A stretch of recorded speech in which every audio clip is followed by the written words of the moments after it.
Welcome back students. तो आप सभी का फिर से बहुत बहुत स्वागत करता हूं। जो आज लेक्चर के लिए हम लोग प्रेजेंट हुए हैं वो डिस्कस करने वाले हैं आंसर की ऑफ साहू स्क्रीनिंग टेस्ट, जो अभी रिसेंट हुई थी संडे को, आई गेस सेवेंथ डेट थी आई गेस सो। तो आज उसका हम क्या आंसर की डिस्कस करने वाले हैं, जो कि केमिस्ट्री का है। ठीक है, आपको केमिस्ट्री का बहुत इंतजार था, तो हम लोग आज प्रस्तुत हुए हैं केमिस्ट्री के आंसर की के हिसाब से।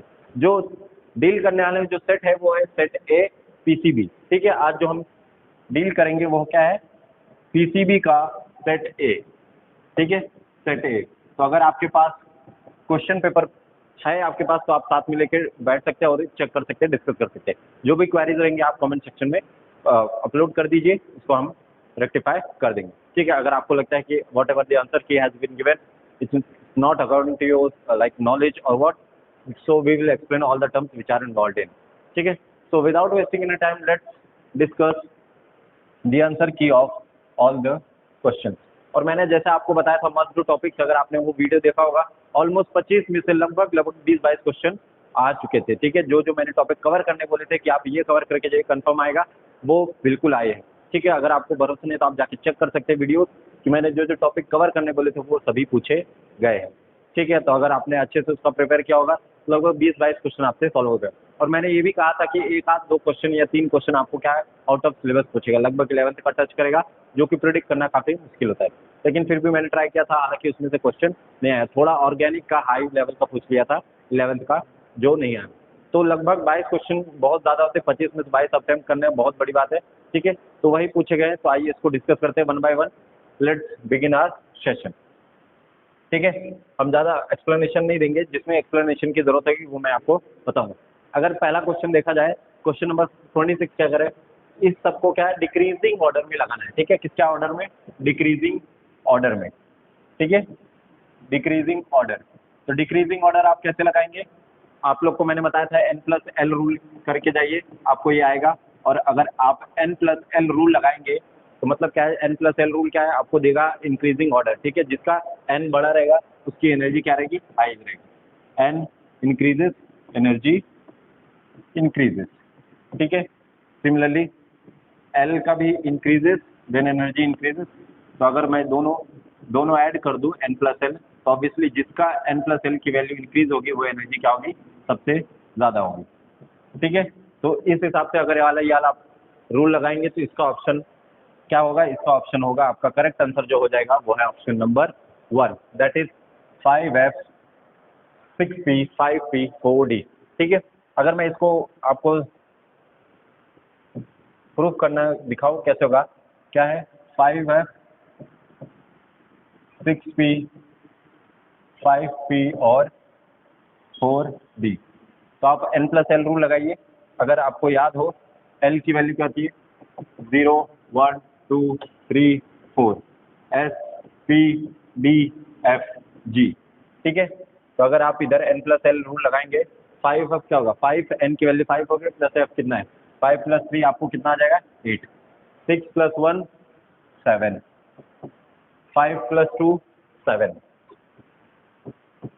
सॉरी 5 + 1 आएगा इधर, 5 + 1 आएगा आपको 6 हो जाएगा, और 4 + 2 क्या होगा 6 हो जाएगा। ठीक है, तो अगर इस हिसाब से जो देखा जाए तो हमारा ऑप्शन क्या हो जाएगा, देखिए 5F क्या है, सबसे ज़्यादा है। ठीक है, क्योंकि इसकी n+l की वैल्यू क्या है, ज़्यादा है। तो 5F 6 पहले और किसमें, फोर्थ ऑप्शन में दिया। बट इसमें क्या है, दूसरा क्या है 6P आ रहा है। ठीक है, दूसरा 6P किसमें दिया है, इसमें भी दिया है। बट ये क्या है 6, दोनों 6 आ रहे हैं। 6 आने का मतलब क्या है, आपको n की वैल्यू देखनी है। n की जिसकी वैल्यू ज़्यादा होगी उसकी क्या होगा, एनर्जी ज़्यादा होगी। जिसमें n की वैल्यू ज़्यादा है 5P में, तो ऑप्शन क्या हो जाएगा आपका, फर्स्ट क्वेश्चन का जो करेक्ट आंसर हो जाएगा वह है ऑप्शन नंबर 1। ठीक है, उम्मीद कर रहा हूँ ये आपको समझ में आया होगा। आइए आगे बढ़ते हैं, जिसमें एक्सप्लेनेशन की जरूरत रहेगी मैं उस क्वेश्चन में आपको एक्सप्लेनेशन दूंगा, बाकी आपको मैं आंसर डायरेक्ट बता दूंगा। ठीक है, सेकंड देख लेते हैं, क्या है, मैच द फॉलोइंग कॉलम। ठीक है, आपको 4 ऑप्शन दिए, देखिए मोलैरिटी, नॉर्मेलिटी, मोलैलिटी और मोल फ्रैक्शन। अगर आपको एक भी ऑप्शन पता है तो आप लगा सकते हैं। ठीक है, एक भी ऑप्शन आपको पता है, हमें पता है मोल फ्रैक्शन क्या होता है, डी का ऑप्शन क्या जाएगा आपका, डी का ऑप्शन जाएगा थर्ड। ठीक है, डी का ऑप्शन क्या जाएगा, थर्ड। तो डी का थर्ड किसने दिया है, सेकंड दिया है, फर्स्ट दिया है, थर्ड दिया है, इसमें दिया है। तो सेकंड और फोर्थ में क्या हो जाएगा। और मोलैलिटी नॉर्मेलिटी में आता है इक्विवेलेंट वेट। नॉर्मेलिटी बेसिकली किसके लिए यूज होता है, इक्विवेलेंट वेट के लिए। तो बी का फर्स्ट किसमें, सेकंड ऑप्शन में दिया है, तो यही हो जाएगा हमारा क्या करेक्ट आंसर हो जाएगा। यही हो जाएगा हमारा क्या करेक्ट आंसर हो जाएगा। तो इसका जो करेक्ट आंसर है वो क्या है, ऑप्शन नंबर बी। तो 26 का फर्स्ट, 27 का सेकंड। 28 का क्या है, पहली बात तो ये, जब भी वाटर के साथ रिएक्शन होते हैं तो आपको हाइड्रोजन गैस क्या होता है रिलीज होती है। तो इन सब ऑप्शन में क्या है ऑक्सीजन, अगर आपने थोड़ा सा भी ऑड मैन आउट वाला भी लगाया होता है ऑप्शन तो करेक्ट हो जाता है। देखिए सब में ऑक्सीजन गैस रिलीज कीजिए, ऑक्सीजन गैस रिलीज नहीं होती, हाइड्रोजन गैस रिलीज होती है। और क्या होता है, मेटल ऑक्साइड बनाता है, मेटल हाइड्रोक्साइड भी बनाता है, लेकिन इसमें क्या है मैग्नीशियम और जिंक में मेटल ऑक्साइड बनाता है। तो इसका आंसर क्या हो जाएगा, option number 4, zinc oxide plus hydrogen gas. ठीक है, फोर्थ क्या है, ये मैंने आपको बताया था, ये वाला भी ऑप्शन मैंने आपको पढ़ के जाने बोला था कि आपको रिएक्शन जो metal and non metal chapter के वाटर वगैरह जितनी भी केमिकल रिएक्शन है वो आपको पढ़ के जाना है। और इसको मैंने ताजमहल का बताया था, ताजमहल और ग्रीन हाउस इफेक्ट आपको पढ़ के जाना है, एसिड बेस रेन पढ़ के जाना है। यही 3 टॉपिक मैंने जो आपको बताए थे पढ़ के जाने, वो वही पूछा गया है। तो इसका आंसर क्या हो जाएगा, सल्फर डाइऑक्साइड गैस। बेसिकली किसकी वजह से होता है, एसिड रेन की वजह से होता है। तो 29 का हो गया ऑप्शन नंबर थर्ड। 30th का है क्या है, option number A, fourth. 30th का ऑप्शन नंबर ए हो जाएगा। क्यों, मोनोबेसिक क्या होता है, मोनोबेसिक मतलब एक हाइड्रोजन प्रेजेंट हो, मोनोबेसिक का एक हाइड्रोजन फोर्थ में है और ऑप्शन नंबर पहले में फोर्थ है। फिर डाइबेसिक क्या होता है, जिसमें 2 हाइड्रोजन प्रेजेंट हो, तो इसका क्या है थर्ड। तो यही हो जाएगा क्या हमारा करेक्ट आंसर, ये हो जाएगा हमारा करेक्ट आंसर। तो क्वेश्चन नंबर 30th का जो आंसर करेक्ट हो जाएगा वो ऑप्शन नंबर 1। 31 का क्या है, असर्शन और क्या है रीजन। ठीक है, फिलोक्सिनिल रीजन है एसिड बेस इंडिकेटर, बिल्कुल सही बात है। फिलोक्सिनिल क्या है, हम यूज करते हैं एसिड बेस इंडिकेटर, वो क्या देता है एसिड में अलग कलर देता है, बेस में अलग कर देता है। रीजन क्या है, it gives different colours in acidic and basic medium, बिल्कुल करेक्ट आंसर है। तो इसका जो करेक्ट आंसर हो जाएगा, both assertion and reason are correct and reason is the correct explanation of assertion. तो हमने पहला पेज का डिस्कस कर लिया है। क्वेश्चन नंबर 26 का फर्स्ट है, क्वेश्चन नंबर 27 का सेकंड आंसर, 28 का फोर्थ, 29 का थर्ड, 30th का फर्स्ट, 31 का फर्स्ट। तो उम्मीद कर रहा हूँ ये आपको सभी क्वेश्चन, पांचों क्वेश्चन आपको समझ में आएंगे जितने भी हमने डिस्कस किए। आइए आगे बढ़ते हैं नेक्स्ट क्वेश्चन की तरफ और इसको डिस्कस करते हैं, इसके करेक्ट आंसर क्या हो जाएंगे। Which compound has both covalent as well as coordinate covalent metal bond, sorry। तो कोवलेंट और कोवलेंट बॉन्ड क्या होता है, जब एक से ज्यादा आपका क्या हो, आपका डोनेशन हो। ठीक है, जब एक से ज्यादा डोनेशन हो, मतलब पहले कोवलेंट बॉन्ड बनाएगा, फिर जो भी लोन पेयर बचा रहेगा वो आपको कोऑर्डिनेट कोवलेंट बनाएगा, और हम नॉर्मली एरो से दिखाते हैं। ठीक है, तो H2S H2O और CO2 हमने पढ़ा क्या, ये सब सिर्फ क्या होता है, कोवेलेंट बॉन्ड बनाता है। तो इसका करेक्ट आंसर क्या हो जाएगा, N2O5। तो ये ऑप्शन नंबर 4 जिसने भी लगाया वो करेक्ट है। ठीक है, क्वेश्चन नंबर 33 क्या है, correct decreasing order of ionisation. Ionisation अगर मैं आपको बता दूं तो आपको पता होना चाहिए आयोनाइजेशन क्या होता है। Ionisation is basically inversely proportional to what, या फिर आप कह सकते हैं आयोनाइजेशन पावर क्या होता है। आयोनाइजेशन मतलब क्या है, टूटना। ठीक है, जिसका ज्यादा मास रहेगा वो होगा। तो ionisation is directly proportional to what, mass. और या फिर अगर आपको पेनिट्रेशन पावर पूछा होता, पेनिट्रेशन पावर क्या होता है, inversely proportional to mass. Penetration power क्या होता है, तो आप नेक्स्ट टाइम से ध्यान रख सकते हैं, इनवर्सली प्रोपोर्शनल टू व्हाट, मास। तो इसमें क्या पूछा है आपको, आयोनाइजेशन पूछा है। आयोनाइजेशन में हमें पता है कि अल्फा का वेट सबसे ज्यादा था, alpha is greater then beta is greater then what, gamma. और मास इसमें उल्टा है, तो इसमें alpha is less than beta is less than gamma. ये हालांकि बहुत फेमस क्वेश्चन है, ये अल्फा बीटा गामा में ऐसे ही प्रकार के पूछे जाते हैं। आपको एग्जैक्ट वैल्यू नहीं पूछा जाएगी, बस ऐसे ही पूछा जाएगा, आपको ऑर्डर लगाना रहेगा। तो हमें पता है मास किसका सबसे ज्यादा था, अल्फा होता है, देन बीटा देन गामा। तो ये हो जाएगा हमारा क्या करेक्ट आंसर। तो alpha is greater then beta is greater than gamma, तो ये भी क्या हो जाएगा करेक्ट आंसर, सेकंड हो जाएगा। ये क्या है, आपको बैलेंसिंग, अगर आपने बैलेंसिंग करके देखा होगा तो इसका करेक्ट आंसर क्या आएगा, ऑप्शन नंबर 4। बहुत सिंपल सा है। ये क्या है, आपका डिकम्पोजिशन रिएक्शन है। डिकम्पोजिशन रिएक्शन में हमें क्या मिलता है, अगर आपको ध्यान से याद हो, पढ़ा हो तो आपने, AgCl को आप क्या होता है, डिकम्पोज होगा। डिकम्पोज मतलब क्या, क्लोरीन गैस आपकी रिलीज होगी, प्लस आपको क्या मिलेगा, सिल्वर मिल जाएगा। क्लोरीन गैस रिलीज होगी प्लस आपको क्या मिलेगा, सिल्वर मिलेगा। हालांकि अगर किसी ने थोड़ा सा दिमाग लगाया होगा, अगर उसने ऐसा लिखा है AgCl is what, Ag plus Cl minus. ये आपका वैसे भी इनकरेक्ट हो जाएगा, क्यों? क्योंकि जब भी हम कोई भी बैलेंस केमिकल इक्वेशन लिखते हैं तो क्या होता है, आयंस आपका बैलेंस होना चाहिए। अगर इधर देखा जाए सिल्वर के पास कितना चार्ज है, 0, इधर कितना है -1, और इधर कितना है 0, तो left hand side equal to not equal to right hand side, क्योंकि 0 + -1, इधर -1 टोटल चार्ज आ रहा है, इधर कितना आ रहा है, 0 आ रहा है। ये ऑप्शन वैसे भी नहीं होगा, ठीक है। डिकम्पोजिशन मतलब कहता है टूटना, लेकिन आयंस में नहीं टूटेगा। तो इसका करेक्ट आंसर क्या हो जाएगा आपका, option number A, 2AgCl 2Ag plus Cl2। अगर आप इसको बैलेंस करेंगे तो इधर क्या आएगा, 2 आएगा, इधर आएगा 2, ठीक है। तो ये हो जाएगा आपका करेक्ट बैलेंस इक्वेशन, ठीक है। अगर आप थोड़ा सा भी दिमाग लगाते अगर इधर, तो एलिमिनेशन मेथड भी यूज हो सकता था। देखिए क्या है, सब में बैलेंस करके नहीं दिया है, और आपको पता होना चाहिए कोई भी केमिकल बैलेंस इक्वेशन लिखते हैं हम लोग बैलेंस में लिखते हैं, ठीक है। आपको जब भी केमिकल इक्वेशन लिखना है, बोर्ड्स में लिखना है, कहीं भी लिखना है, आपको ये चेक करना है, क्योंकि आपको बैलेंसिंग होना चाहिए। क्यों? क्योंकि वो क्या होता है, law of conservation of mass follow करता है। तो क्वेश्चन नंबर 35 का जो करेक्ट आंसर हो जाएगा वो क्या हो जाएगा, ऑप्शन नंबर ए। हालांकि इस टाइम का पेपर बहुत ईजी है, बहुत आसान पेपर आया था, आपको कर लेना चाहिए, ठीक है। मेरे हिसाब से जो टॉपिक हमने बताए थे, अगर आपने गो थ्रू किया होगा तो आपको पता होगा कि बहुत आसान क्वेश्चन आए थे। मेटलर्जी में मैंने आपको बताया था flotation pressure, magnetic separation, calcination, roasting और लीचिंग, ये सब आपको मैंने पढ़ने बोला था। 5 ही टॉपिक पढ़ने बोला था, उसमें से एक क्वेश्चन दिख गया है। कॉपर पायराइड गैस जो रिमूव होती है उसमें कौन सा क्या रिलीज होता है, तो इसका करेक्ट आंसर क्या है, सल्फर डाइऑक्साइड गैस। क्या होगा इसका, सल्फर डाइऑक्साइड गैस। तो इसमें क्या होता है, जो आयरन ऑक्साइड रहता है FeO प्लस O2, आपको मिलता है iron oxide Fe2O3 plus sulphur dioxide gas. आप इसको बैलेंस कर लेना। तो यही गैस होती है, क्या होती है, रिलीज होती है। ये गैस क्या होता है, आपको रिलीज होगा,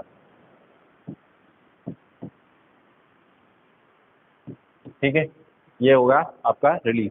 तो इसका करेक्ट आंसर क्या हो जाएगा, सल्फर डाइऑक्साइड, ना कि सल्फर ट्राइऑक्साइड। देखिए एग्जामिनर ने कितना दिमाग लगा क्वेश्चन पेपर सेट किया है। इधर सल्फर ट्राइऑक्साइड लिखा है, आपको सल्फर ट्राइऑक्साइड की तरफ नहीं जाना है, ठीक है।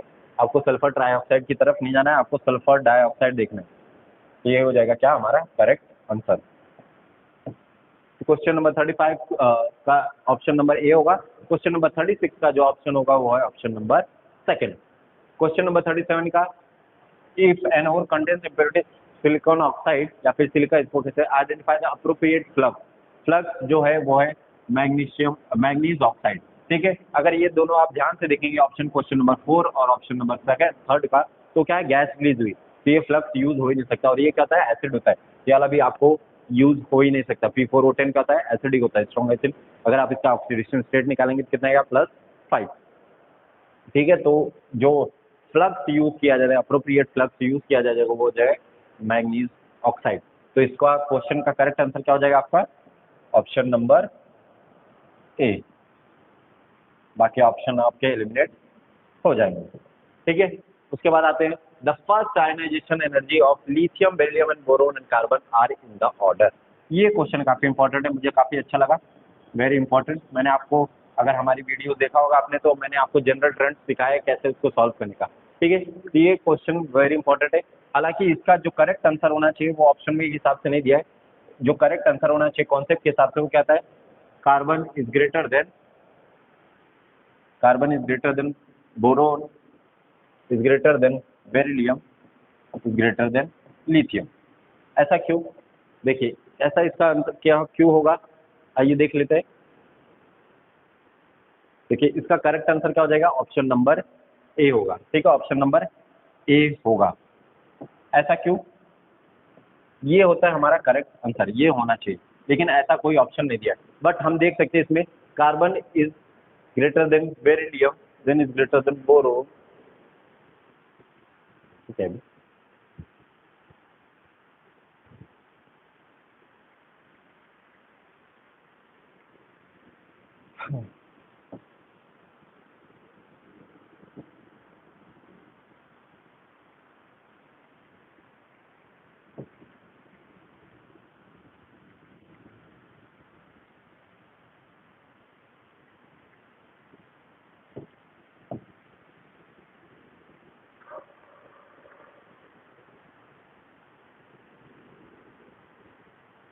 तो देख लेते हैं क्वेश्चन नंबर 38, उसका करेक्ट आंसर क्या हो जाएगा। ये क्वेश्चन काफ़ी इंपॉर्टेंट है। अगर आपने हमारी वीडियोस देखी होंगी कि मैंने आपको जो पढ़ाया था उसमें ट्रेंड्स पढ़ाए थे, जो कि ionisation energy, metallic character, non metallic character, ये सभी चीज़ें बताई थी। तो आप उसको अगर गो थ्रू करके गए थे तो ये क्वेश्चन आप लगा सकते थे। ठीक है, तो ये वेरी इंपॉर्टेंट क्वेश्चन है, मुझे बहुत अच्छा लगा क्वेश्चन। तो इसका करेक्ट आंसर क्या हो जाएगा, इसका करेक्ट आंसर हो जाएगा option number A, that is lithium is greater than beryllium, boron is less than beryllium is greater then carbon. तो इसका करेक्ट आंसर क्या होगा, carbon is greater than beryllium is greater then boron is greater then what, carbon, lithium. ठीक है, is greater then lithium. ऐसा ये क्यों होगा, ठीक है, इसको देख लेते हैं, इसका एक्सप्लेनेशन मैं आपको एक्सप्लेन कर देता हूँ, ऐसा ये क्यों होगा। देखिए, अक्रॉस द पीरियड हमारा क्या होता है, अक्रॉस द पीरियड अगर हम जाए, अक्रॉस द पीरियड जाए तो क्या होता है, हमारा इंक्रीज होता है। क्यों, क्योंकि क्या होता है आपका जेड इफेक्टिव या फिर इफेक्टिव न्यूक्लियर चार्ज क्या होता है आपका इंक्रीज होता है। मतलब जिसका ज़्यादा साइज छोटा रहेगा उसका क्या होगा, आपका आयनाइजेशन एनर्जी ज़्यादा होगा। तो इधर लेफ्ट टू राइट जाएंगे तो क्या होगा, इंक्रीज होगा। यही टॉप टू बॉटम जाएंगे, टॉप टू बॉटम या फिर डाउन द ग्रुप जाए तो क्या होगा, डिक्रीज होगा। क्या होगा, डिक्रीज होगा, क्योंकि जो नीचे जाते हैं टॉप टू बॉटम तो क्या होता है, साइज बड़ा होता है, साइज बड़ा हो जाता है तो उधर से इलेक्ट्रॉन निकालने की जो वेलिटी रहेगी वो क्या रहेगी, ईजी रहेगी। ठीक है, as compared to small size. तो अगर हम जो इधर जाए तो कार्बन का ऑब्वियसली सबसे साइज छोटा है, तो कार्बन का सबसे ज़्यादा आयनाइजेशन एनर्जी को, बट इधर क्या प्रॉब्लम आ रहा है, बेरिलियम का बोरोन से ज़्यादा क्यों हो रहा है। ऐसा क्यों है, क्योंकि ये इसके ऊपर किसके ऊपर डिपेंड कर रहा है, आपका इलेक्ट्रॉनिक कॉन्फ़िगरेशन के ऊपर डिपेंड कर रहा है। तो अगर मैं इलेक्ट्रॉनिक कॉन्फ़िगरेशन इसका लिख के दिखाऊँ तो क्या होगा, beryllium is what 1s2 2s2, जबकि बोरोन का क्या होता है 1s2 2s2 2p1। ठीक है, 2p1 होता है। इधर से इलेक्ट्रॉन कहाँ से निकालना है, 2p1 से निकालना है, और जबकि इलेक्ट्रॉन इधर से कहाँ से निकालना है, 2s2 से। और s वाला ऑर्बिटल क्या है आपका, फुल्ली फिल्ड ऑर्बिटल है। s वाला ऑर्बिटल क्या है आपका, फुल्ली फिल्ड ऑर्बिटल है कंपेयर टू p। p से इलेक्ट्रॉन निकालना ज़्यादा आसानी है कंपेयर टू 2s, क्योंकि s ऑर्बिटल क्या आपका फुल्ली फिल्ड, और फुल्ली फिल्ड ऑर्बिटल का आयनाइजेशन एनर्जी क्या होता है, ज़्यादा होती है। अगर यही सेकंड आयनाइजेशन एनर्जी आपको पूछा होता है तो बोरोन की क्या होती है, बेरिलियम से ज़्यादा होती है, क्योंकि इसके बाद जब सेकंड इलेक्ट्रॉन निकलता है वो 2s से निकलता है, जबकि इसमें से क्या था 2s के हाफ फील्ड उस 1 इलेक्ट्रॉन से निकलता है, जबकि ये क्या फुल्ली फिल्ड ऑर्बिटल है। तो जो सेकंड वाला अगर आयनाइजेशन एनर्जी पूछा था वो boron is greater than beryllium होता है, बट इधर क्या होगा, beryllium is greater then boron. तो इसका करेक्ट आंसर क्या हो जाएगा आपका, ऑप्शन नंबर फर्स्ट। ठीक है, ऑप्शन नंबर फर्स्ट। 39 का an element with atomic number 32 belongs to, आप अगर देखेंगे तो ये होगा ऑप्शन नंबर थर्ड। ठीक है, अगर आपने ढंग से पीरियोडिक टेबल पढ़ा होगा तो फोर्थ पीरियड में लाई करता है, और 14 ग्रुप कार्बन वाली सीरीज का ये है। ठीक है, कार्बन सिलिकॉन चालू स्टूडेंट गिरी से पंगा, अगर आपको याद होगा तो आप फोर्थ पीरियड में लगा सकते हैं। ठीक है, क्या होता है, कार्बन चालू स्टूडेंट गिरी से पंगा। ये क्या, ये आपका सेकंड हो गया, ये थर्ड, ये फोर्थ, ये क्या हो गया फिफ्थ, ये हो गया सिक्स पीरियड। तो ये जो आपको एलिमेंट दिया गया है वो किसका है, वो है जर्मेनियम का। ठीक है, जर्मेनियम का। अगर आप कैलकुलेट भी करेंगे तो कितना होगा, कार्बन का होता है 6, 6 + 8 14, 14 + 18 32। तो 32 जो आपको एटॉमिक नंबर पूछा गया है वो फोर्थ पीरियड और 14 ग्रुप में बिलोंग करता है। यही हो जाएगा क्या हमारा करेक्ट आंसर, ये हो जाएगा हमारा क्या correct answer.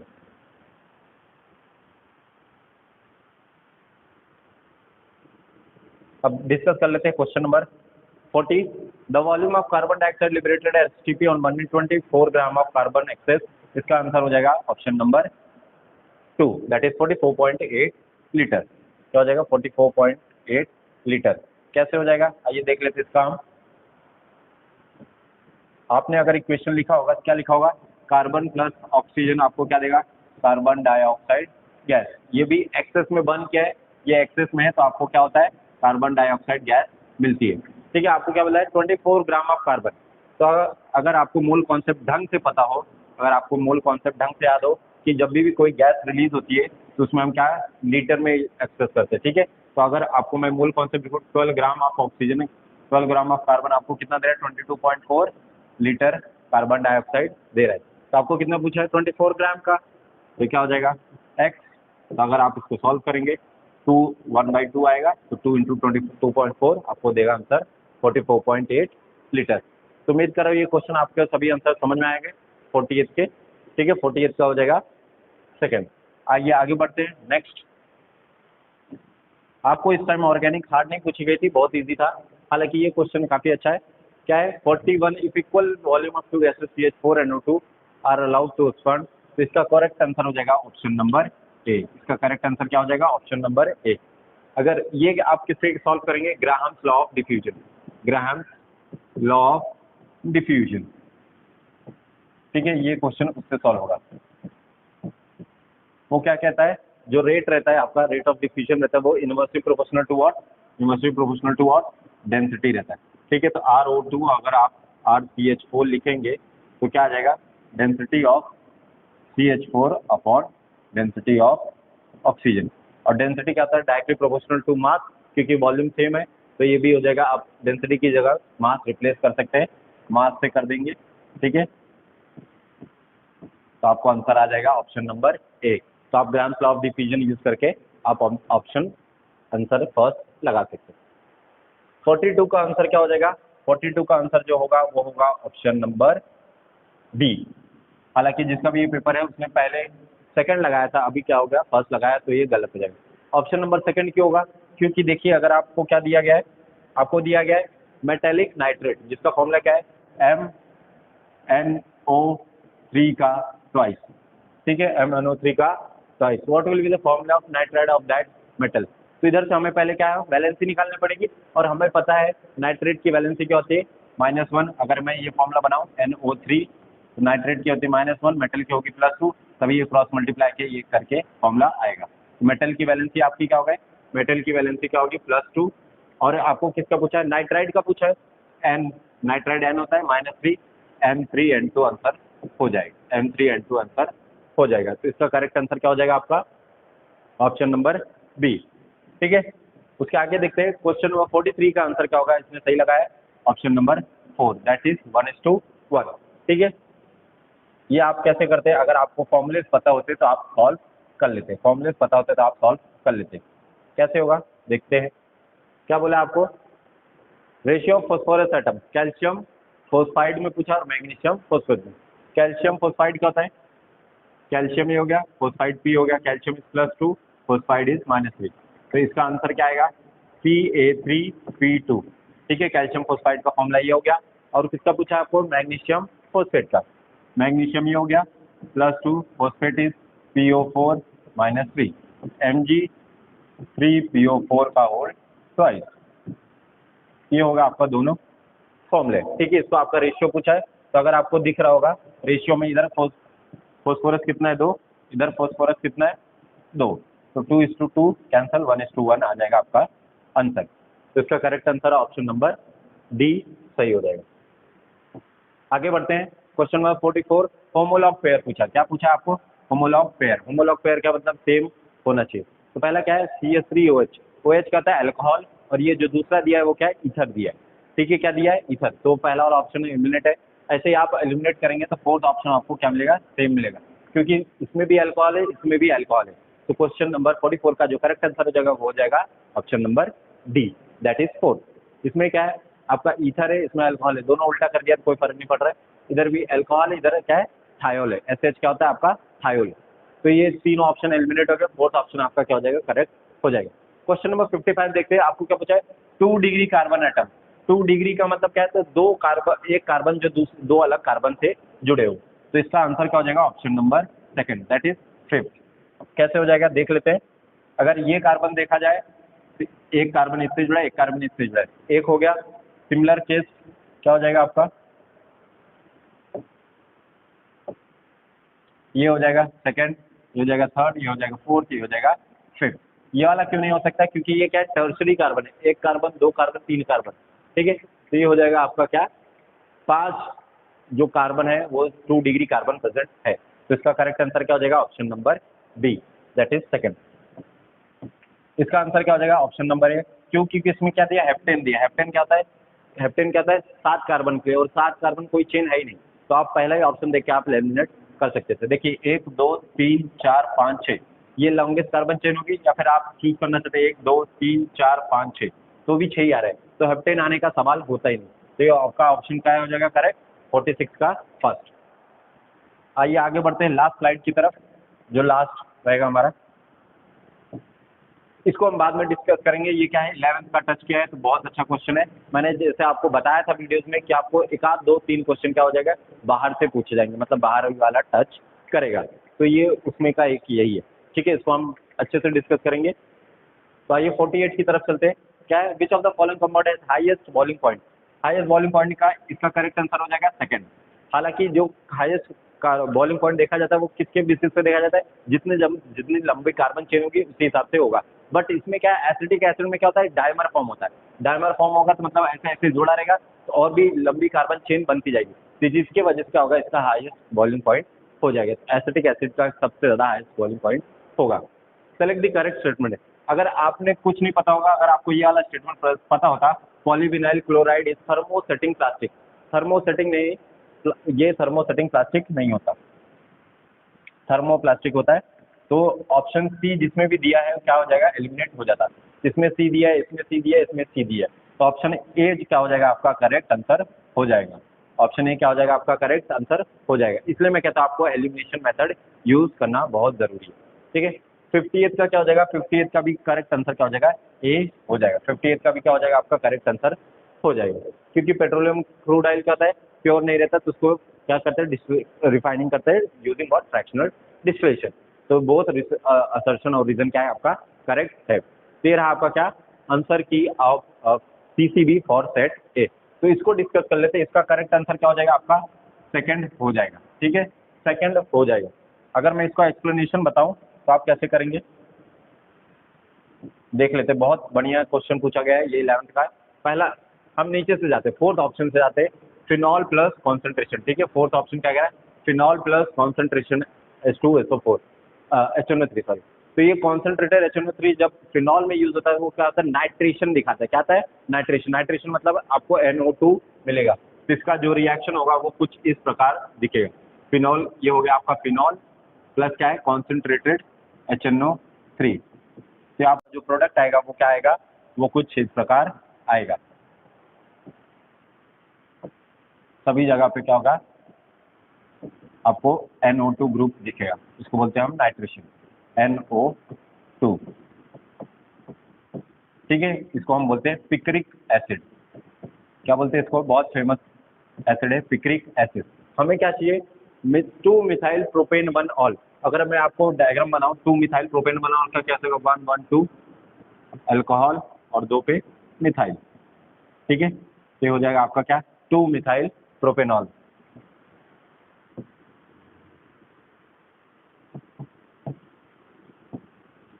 Two methyl propane 1 all, ये हो जाएगा आपका क्या, ये हमें चाहिए डिजायर्ड प्रोडक्ट, बट आपको क्या मिल रहा है, पिक्रिक एसिड। तो ऑप्शन नंबर 4 बिल्कुल भी नहीं है।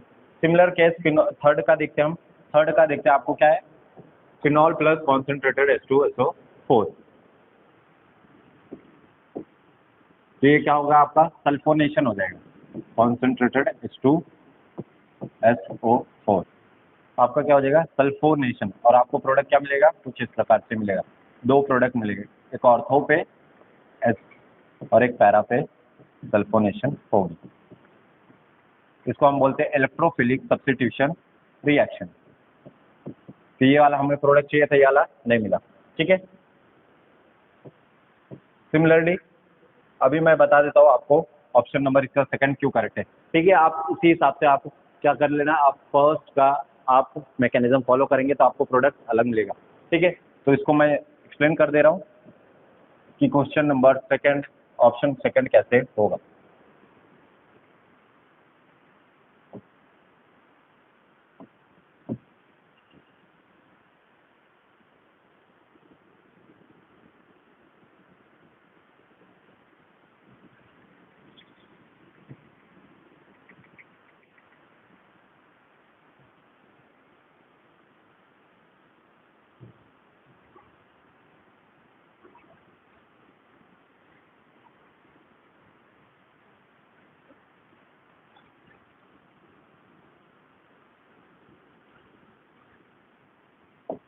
तो देखते हैं हमारा ऑप्शन सेकंड कैसे करेक्ट होगा। Methanal plus CH3 twice CH MgX।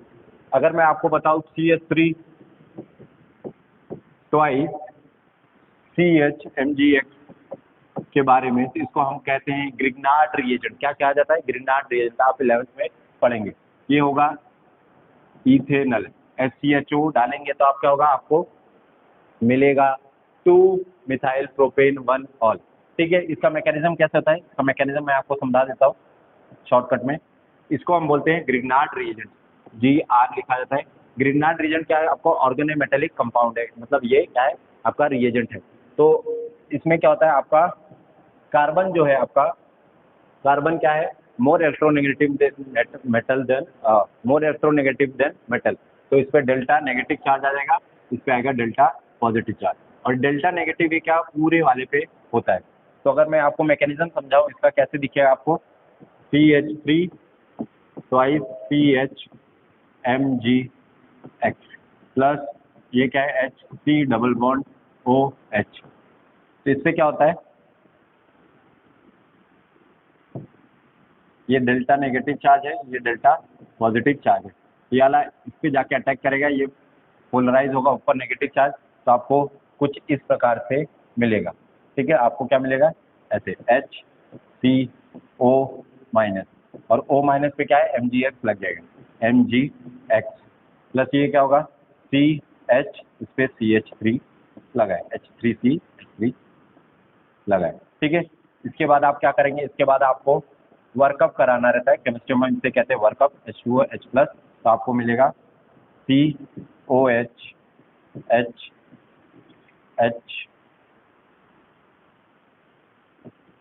ठीक है, CH और CH3 इधर आएगा CH3। ठीक है, तो ये होगा आपका क्या करेक्ट आंसर। इधर एक H छूट गया, ये होगा आपका क्या करेक्ट आंसर। सेम प्रोसीजर अगर आप यूज करेंगे तो यहाँ आपको मिलेगा 2 मिथाइल प्रोपेनॉल।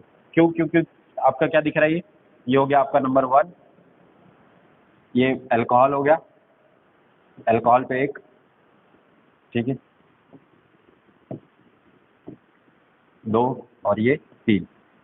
तो क्या हो गया आपका,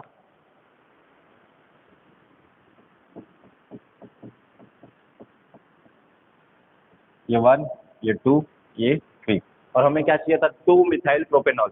ठीक है, एक पे अल्कोहल होगा, 2 पे मिथाइल, और ये प्रोपेनॉल, 3 कार्बन प्रोपेनॉल। तो यही रहा हमारा क्या, आपका पूरे आंसर की फॉर PCB सेट ए। उम्मीद कर रहा हूँ ये आपको समझ में आएगा। ये क्वेश्चन थोड़ा डिफिकल्ट था, ठीक है, तो आपको टेंशन लेने की जरूरत नहीं, सबके लिए आपको ये क्वेश्चन डिफिकल्ट लगा होगा। ठीक है, उम्मीद कर रहा हूँ ये आपको सभी को समझ में आएगा। चलिए, थैंक यू।